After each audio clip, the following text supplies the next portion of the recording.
vamos complementar, irmãos, essas qualificações, tá, dos oficiais da igreja, bispos e dos diáconos. Na verdade, estamos estudando as qualificações dos presbíteros, tá?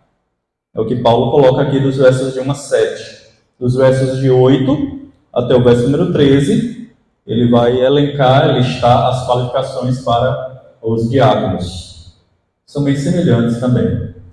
Ouça com bastante atenção a leitura e depois nós vamos para a exposição da palavra, da sequência, a exposição desse texto. Capítulo 3, versos de 1 até o verso de número 7. Tá? 1 Timóteo, capítulo 3, versos de 1 a 7. Fiel é a palavra. Se alguém aspira, deseja o episcopado, excelente obra almeja.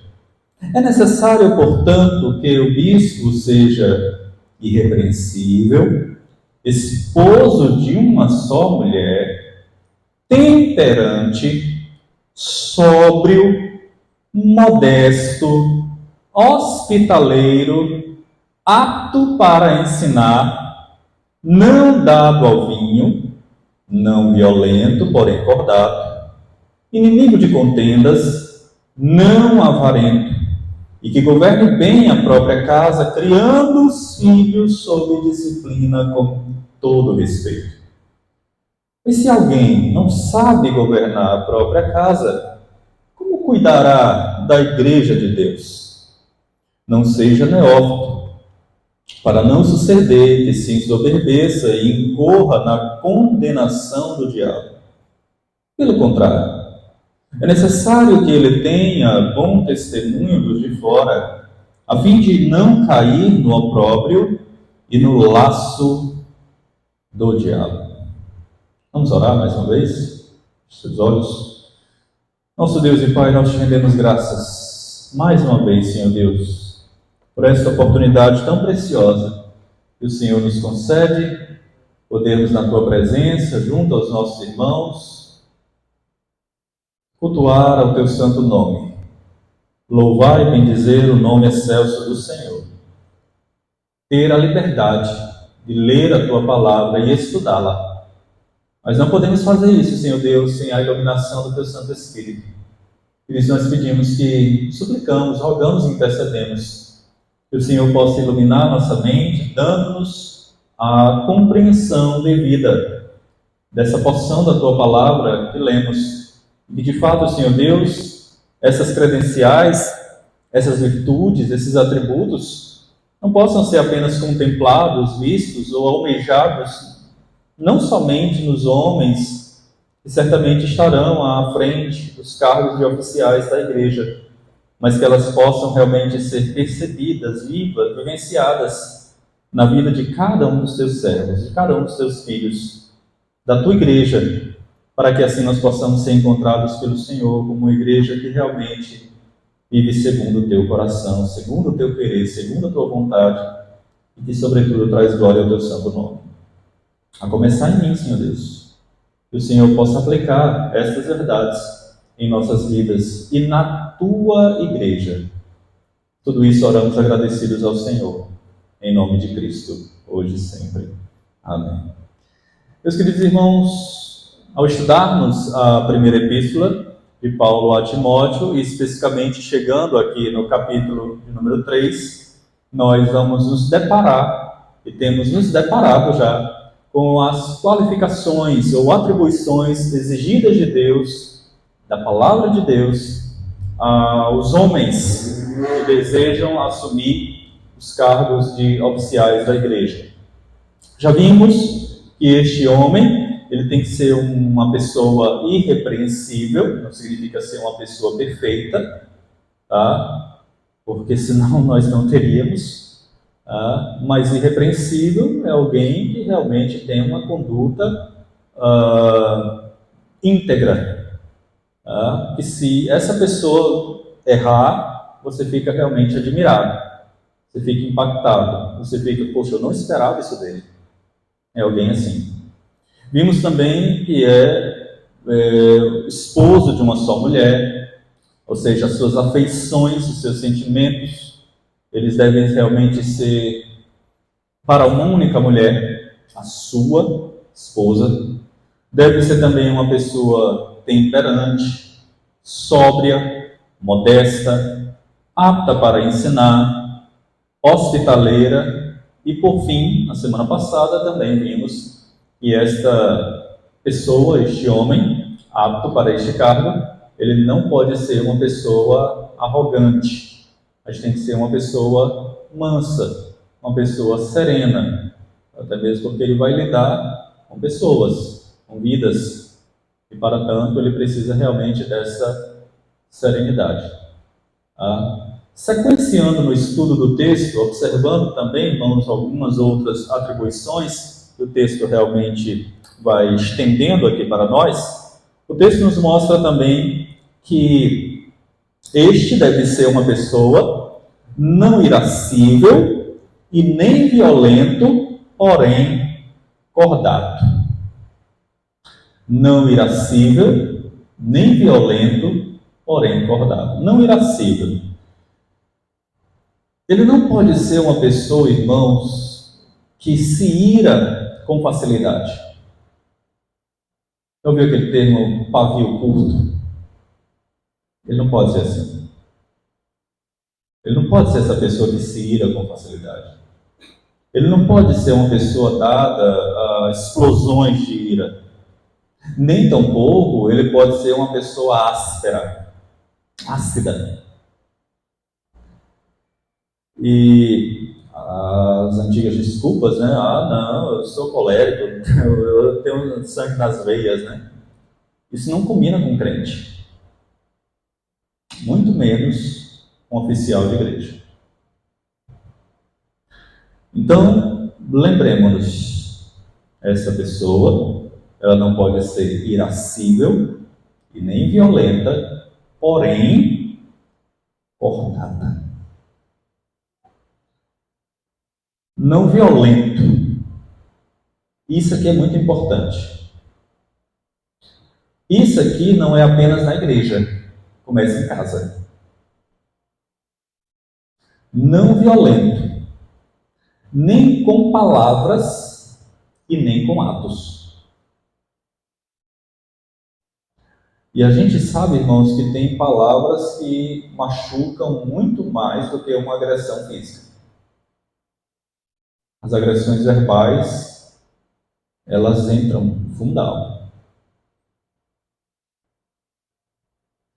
E essa pessoa, ela não pode ser violenta. Ele não deve ser alguém, irmãos, que fica golpeando os outros com as suas verbalizações. Não. Não pode ser uma pessoa que fica deferindo golpes nos outros, nas pessoas. Um presbítero, irmãos, um pastor, ele não pode agredir as pessoas com palavras e atitudes. Ele não pode ser rude com as suas ovelhas. Não pode. O presbítero é alguém que atrai as pessoas, exatamente por sua mansidão, por sua doçura. As pessoas, como disse na semana passada, né? Na hora da aflição, humanamente falando, é para estes homens que as ovelhas correm. Do contrário, a igreja vai fugir dessas pessoas. Portanto, irmãos, não irascível, nem violento, porém cordato. Não violento, porém cordato. Por cordato significa que é alguém amável. Tá?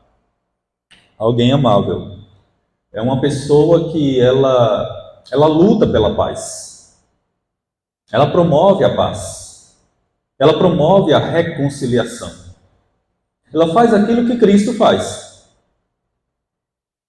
Ela promove a unidade. promove a reconciliação. E, irmãos, o nosso Deus, e lembrem-se disso quando vocês forem escolher homens para esses cargos. O nosso Deus não é um Deus de confusão, mas é um Deus de paz. É um Deus de unidade.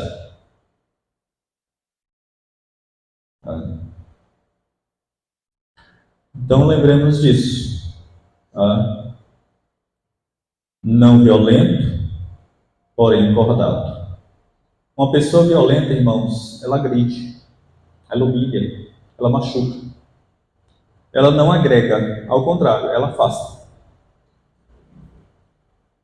Ela afasta.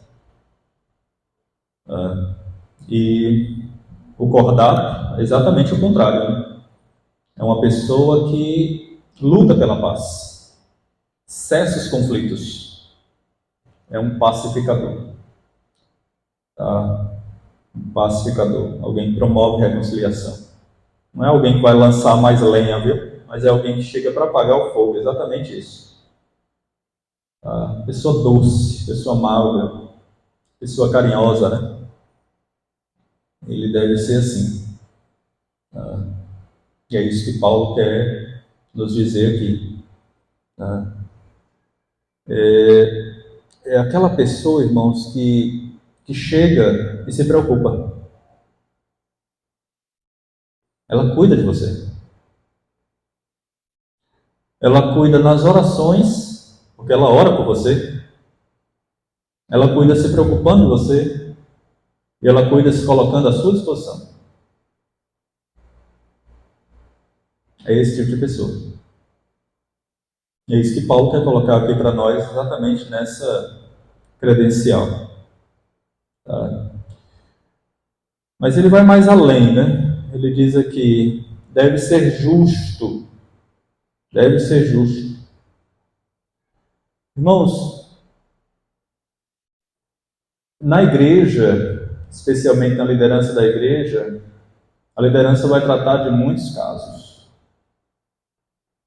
E por vezes há determinados casos em que vai envolver a família, ou pessoas que talvez ele tenha mais afeição.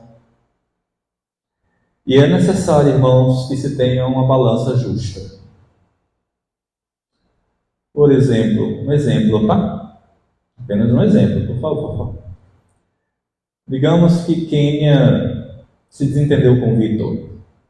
Né? Está longe isso acontecendo. Digamos que isso aconteceu. Vitor me procura. E Kênia também traz a justificativa dela. Nesse momento, irmãos, dois são ovelhas no mesmo peso, a mesma medida, de forma justa. Não posso tratar com um em detrimento do outro. A balança ela tem que ser justa, na mesma medida. Na mesma medida. Por isso, uma das credenciais que ele coloca aqui é exatamente esta. Tem que ser justo. Se isso não acontecer, irmãos, isso vai trazer um problema grande. Grande mesmo. Por isso é muito importante que seja realmente percebido e vivenciado. Agora, olha só, outra credencial que ele coloca aqui. Ó. Não dado ao vinho. Não dado ao vinho. Irmãos, Paulo ele não condena o uso do vinho, mas o abuso. Ele condena a embriaguez. E o escandalizar o outro na fé. Eu, particularmente, eu não gosto. Eu não aprecio. Eu não aprecio. Particularmente, tá? Mas Paulo ele não condena o fato da pessoa ingerir, mas a embriaguez. É isso que ele condena. Então, tem que ter muito cuidado, e não apenas os oficiais, mas os cristãos, para que nós não causemos escândalos. Não causemos. Porque se for uma pessoa dada ao vinho, essa pessoa ela vai perder a temperança, ela vai deixar de ser sóbrio e ela vai deixar de ser modesta. E um presbítero, irmãos, pastor, diácono, um cristão, ele não pode ser um beberrão. A embriaguez ela não combina com um cristão. Quanto mais com o pastoreio, cuidado com as ovelhas do Senhor, do rebanho do Senhor. Então, ensinar e ingerir bebidas alcoólicas, irmãos, são duas coisas que não andam de mãos dadas. Não andam. Não combinam com o ministério. Não avarento ou cobiçoso de sorte da ganância. Irmãos, não pode ser alguém que visa cobiçar o lucro indigno, ileal, injusto. Ele não pode ser uma pessoa que tem que ter apego ao dinheiro. O dinheiro não deve dominar o seu coração nem a sua vida. Avareza na Bíblia significa apego ao dinheiro, amor ao dinheiro. E é nos dito, né, que o amor ao dinheiro é a raiz de quê? De todos os males. De todos os males. Olha quantas coisas têm acontecido no mundo de tragédias. Qual é a razão? Amor ao dinheiro.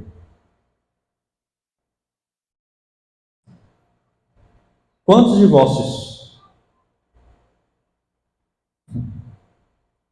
Amor ao dinheiro.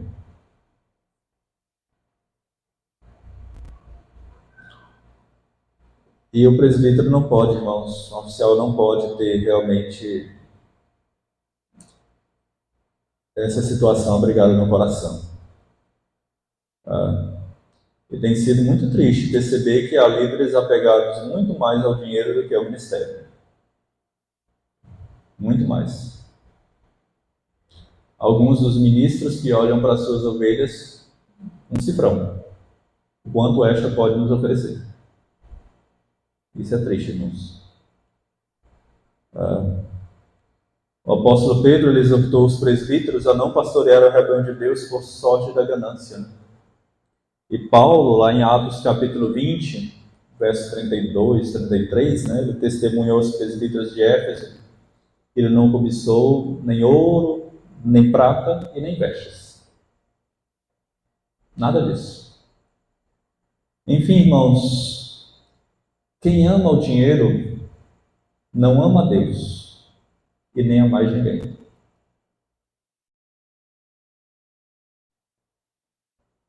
E não pode apacentar as ovelhas de Deus. Não pode. Muito bem. Meus irmãos, até aqui, o apóstolo Paulo ele tratou do caráter do presbítero, né? E agora, a partir do verso 4, ele vai tratar do lado do presbítero. Ele tratou do caráter. Agora ele vai tratar do lado. Ele diz que o presbítero ele deve governar bem a própria casa, criando os filhos sob disciplina, com todo respeito. Pois se alguém não sabe governar a própria casa, como cuidará da igreja de Deus? O caráter do presbítero agora é visto dentro da sua casa, no seu lar. O primeiro rebanho do presbítero é a sua família, é a sua esposa, são seus filhos. O primeiro. Se ele fracassa em cuidar de casa ou da casa, ele está desqualificado para cuidar da casa de Deus. E o texto é muito claro, irmãos. Governa bem a própria casa, criando os filhos como? Sob disciplina de quê? Sob disciplina, com todo respeito. Pois se alguém não sabe governar a própria casa, como cuidará da igreja de Deus? Irmãos, se os seus próprios filhos não obedecem nem ao respeito, dificilmente a igreja vai lhe respeitar e obedecer. Dificilmente. Se você não for competente no menor, quanto mais no maior. Por isso a recomendação de Paulo aqui. Portanto, irmãos, o presbítero, os oficiais, tem que ser alguém que ora com seus filhos, que acompanha os seus filhos, que imprime na mente e no coração dos seus filhos os ensinos da palavra de Deus, que lê a Bíblia dos seus filhos, que leva a sua família para perto de Deus. Para perto de Deus.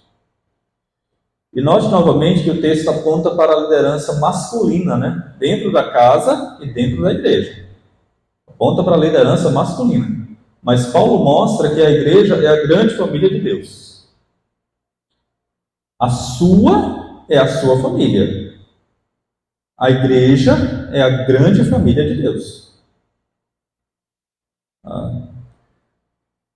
E essa família, essa grande família, ela precisa ser arrebanhada, ela precisa ser cuidada, ela precisa ser pastoreada. No capítulo 5, né, versos 1 e 2, ele diz, não repreendas ao homem idoso, antes exorta-o como a pai, aos moços como a irmãos, às mulheres idosas como a mães, às moças como a irmãs, com toda a pureza. Isso é exigido, viu, irmãos? O presbítero cuidar da família de Deus. Dos idosos, das crianças, dos jovens, dos adolescentes, das moças. Ele tem de ter essa habilidade. Verso 6.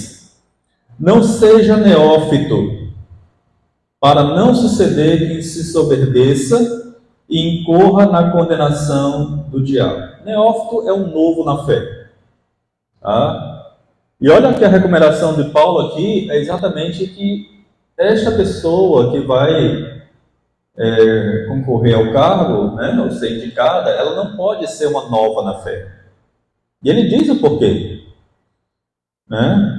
Para não suceder que se ensoberbeça e incorra na condenação do diabo. Meus irmãos, se você pegar uma pessoa que tem pouco tempo de vida cristã, pouco tempo de caráter cristão, você promover rapidamente, você pode trazer orgulho à vida dessa pessoa. E foi exatamente o que derrubou Satanás, né?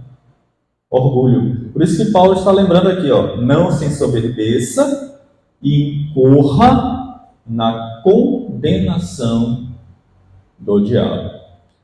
Aí ele diz no verso 7, pelo contrário, é necessário, olha o termo novamente necessário.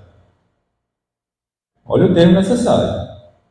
Pelo contrário, é necessário que ele tenha bom testemunho dos de fora, a fim de não cair no opróbrio e no laço do diabo. Meus irmãos, o diabo ele não é apenas inimigo da igreja. O diabo é inimigo da liderança da igreja. Se ele derrubar a liderança, ele adoece a igreja. Adoece.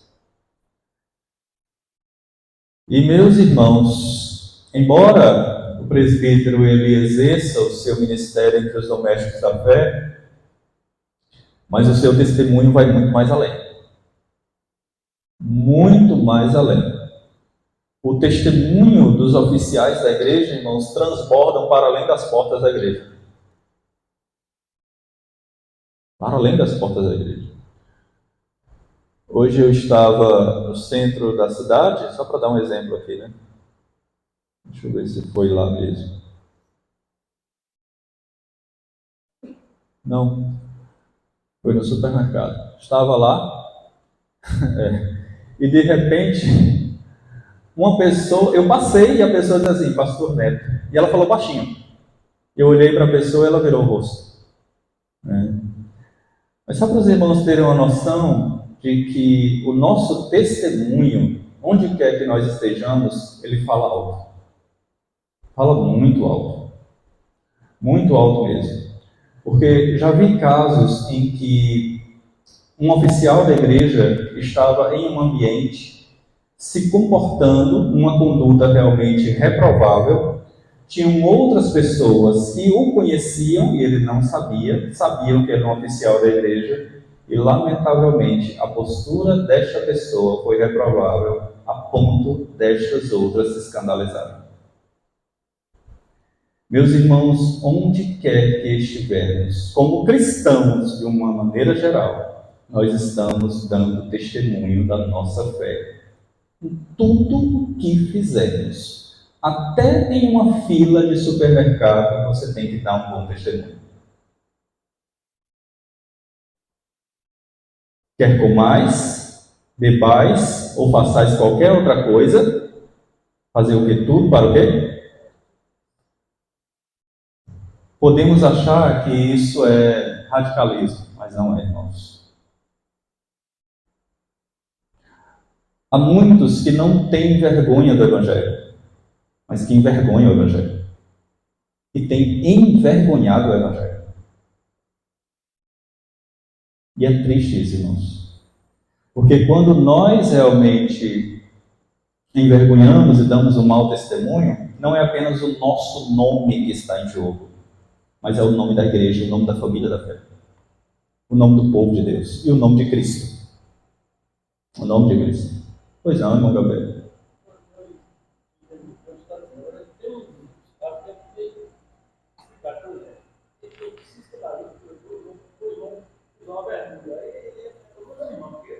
Não, isso aí.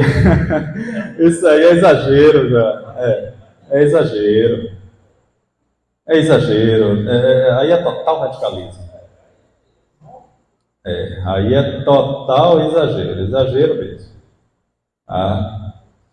Uma vez até uma pessoa, né, dessa linha, ele até disse: e o senhor vai à praia? Eu disse: vou, tomo banho, minha esposa também vai, né? Com toda certeza. Agora, a conduta que eu tenho é diferente de muitos que ali estão. É o que eu disse para ele. Mas eu desfruto da graça comum a todos. Radicalismo, viu? Isso é terrível. Terrível, terrível mesmo.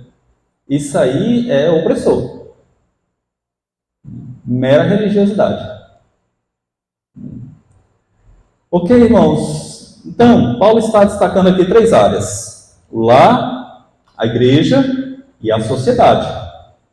Bom testemunho no lar, bom testemunho na igreja e testemunho fora dela também, na sociedade. Tá bom? Precisamos refletir realmente um bom testemunho. O bom perfume de Cristo, né? Como Paulo diz. Então, é alguém que se caracteriza por ter uma influência espiritual dentro de casa, dentro da igreja e também fora da igreja. Tá?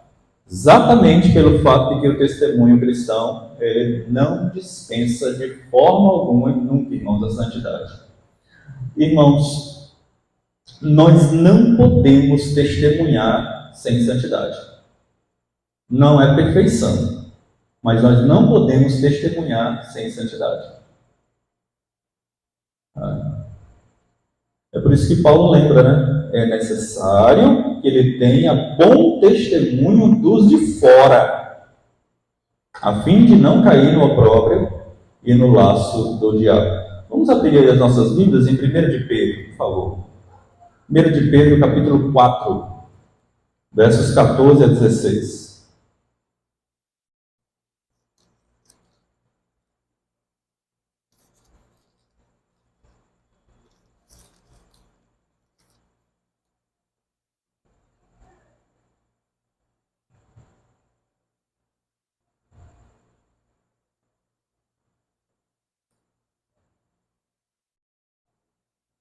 Olha só. Se pelo nome de Cristo sois injuriados, bem-aventurados sois, porque sobre vós repousa o Espírito da glória de Deus. Não sofra, porém, agora olha só, se a gente sofre por causa que testemunha da fé em Deus, bênção. Agora olha só, não sofra, porém, nenhum de vós como assassino, ou ladrão, ou malfeitor, ou como quem se intromete no negócio de outrem.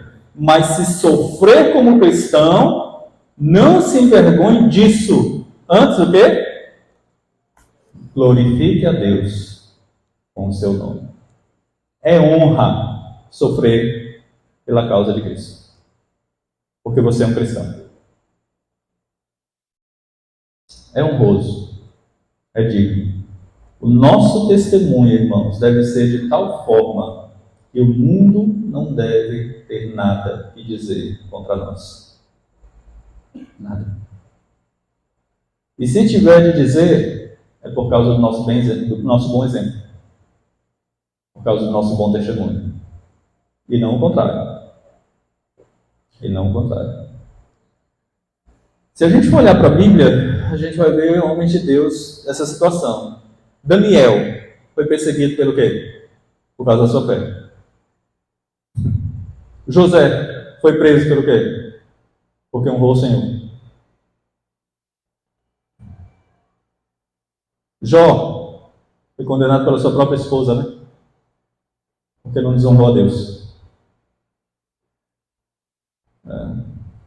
E por aí vai, né?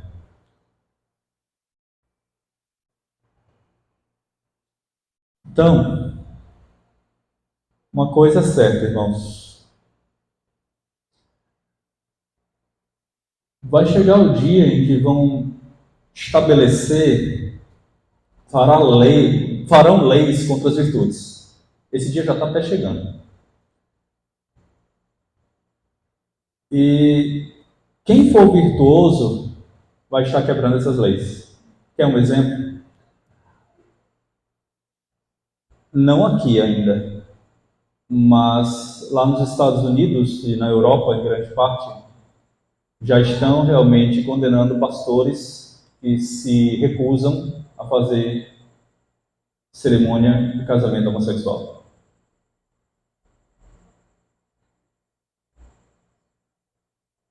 Ou seja, a pessoa, ela procede corretamente, mas ela está sendo condenada por isso. Se nega a não fazer aquilo que Deus condena. E lamentavelmente, irmãos, os dias estão caminhando para isso. Para isso. Quem for virtuoso, muitas vezes vai estar quebrando as leis dos homens, mas jamais a lei de Deus. E a Bíblia diz, né? Importa agradar a Deus que a homens. Sempre. Sempre. Portanto, meus irmãos, vimos aqui desde o início, né, desse capítulo, do capítulo 3, essa ênfase das qualificações do presbiterato. Primeiro desejo, se alguém aspira ao episcopado, excelente obra almeja. O desejo, a primeira coisa que deve realmente ser percebida nesta vocação. Tá? Se alguém aspira ao episcopado, excelente obra almeja. Contudo, Paulo ele vai dando aqui, listando que é necessário, não é uma opção. Mas são credenciais que realmente precisam ser evidenciadas. Precisam ser observadas, precisam ser evidenciadas, e elas precisam realmente ser postas na vida deste homem. Como o nosso irmão George falou, né, na semana passada, não é algo que tem que ser caracterizado apenas momentaneamente, mas tem que ser realmente o estilo de vida da pessoa. Tem que ser a marca dessa pessoa. Essas credenciais aqui. Deve ser presbítero, né, deve ter esse desejo, caráter espiritual, e duas funções que ele deve ter: governar e ensinar.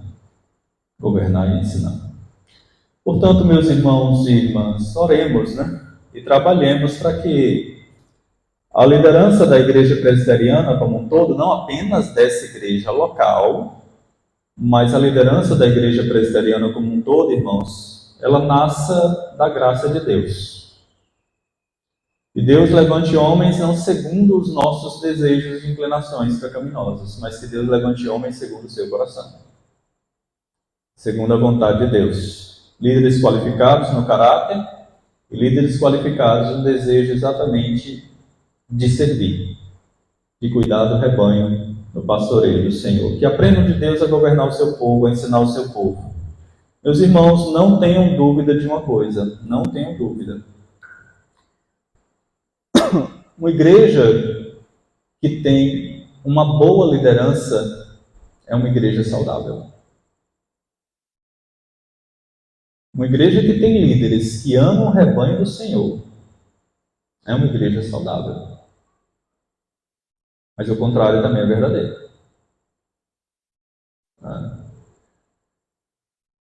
Portanto, se existir alguém entre nós, devia existir, e aspira ao episcopado, como Paulo coloca aqui, comece a desenvolver esse desejo, até que a igreja perceba e realmente confirme esse desejo. Além disso, em todo o tempo, como Paulo coloca aqui para nós também, procure a santidade, exatamente porque o líder de Deus é um homem santo. Santo. E tenha consigo uma santidade prática, que aparece em todas as áreas da vida. Primeiro local, dentro do lar.